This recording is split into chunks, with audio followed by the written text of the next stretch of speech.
શ્રીમદ ભગવદ્ ગીતાના મૂલ્યો અને સિદ્ધાંતો આ પાઠ્યપુસ્તક ગુજરાત રાજ્ય સરકાર દ્વારા ધોરણ 6, 7 અને 8માં હવે વિદ્યાર્થીઓના હાથમાં છે.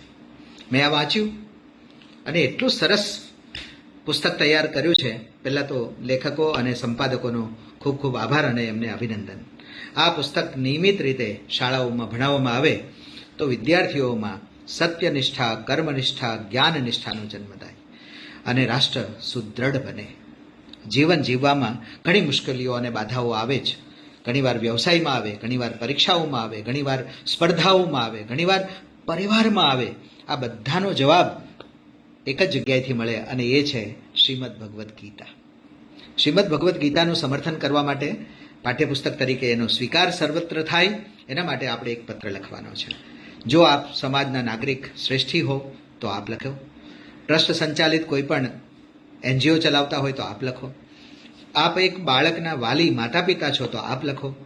આપ શાળામાં ભણાવનાર શિક્ષક છો તો આપ લખો. અને આપ કંઈ નથી, માત્ર કર્મના સિદ્ધાંતને માનનારા છો, કર્મથી જ શ્રેષ્ઠ જીવન જીવી શકાય તો આપ પણ એક પત્ર લખી શકો છો. દરેક જિલ્લાના માનની કલેક્ટરશ્રીના નામે આપ ગીતા આધારિત આ પાઠ્યપુસ્તકનું સમર્થન કરતો એક પત્ર લખો. આ જીવન જીવવાની જડીબુટ્ટી છે.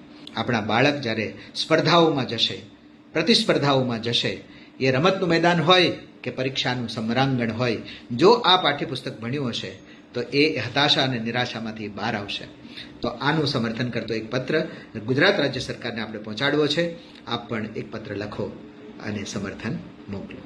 હું ડૉક્ટર દીપક રાજગુરુ સુરતથી આપ સૌને વિનંતી કરું છું કે શ્રીમદ ભગવદ્ ગીતા આધારિત પાઠ્યપુસ્તક સતત અને નિરંતર રીતે ચાલતું રહેવું જોઈએ અને એનું પઠન અને પાઠન થતું રહેવું જોઈએ.